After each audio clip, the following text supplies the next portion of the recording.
الحمد للہ رب العالمین والصلاة والسلام علی سید الانبیاء والمرسلین وعلی ذریتہ وعترتہ واہل بیتہ واصحابہ واولیاء امتہ اجمعین، اما بعد فاعوذ باللہ من الشیطان الرجیم، بسم اللہ الرحمن الرحیم۔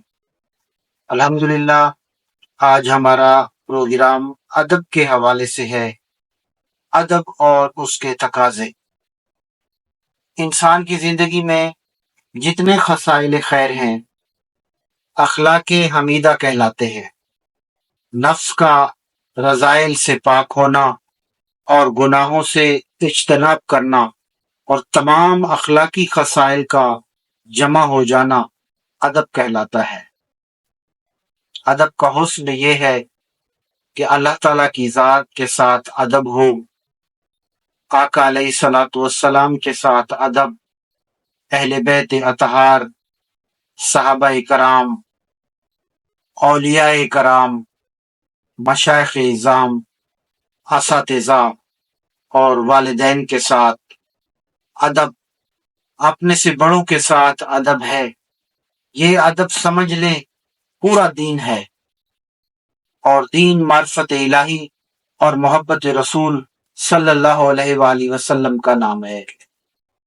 علامہ محمد اقبال رحمۃ اللہ علیہ فرماتے ہیں، دی سراپا سوختن اندر طلب، انتہائی عشق آغازش ادب۔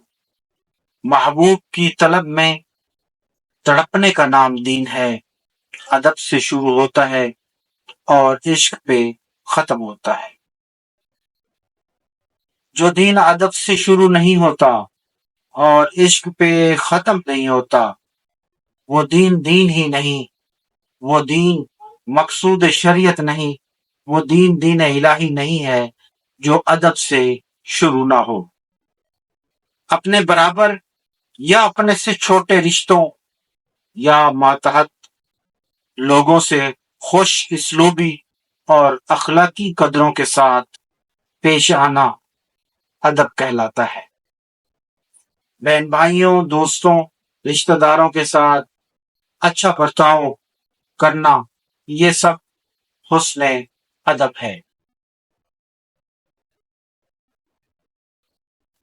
چھوٹوں کا حق ہے کہ انہیں محبت دی جائے، ان کے عزت نفس کا خیال رکھنا، یہ بھی حسن ادب کا حصہ ہے۔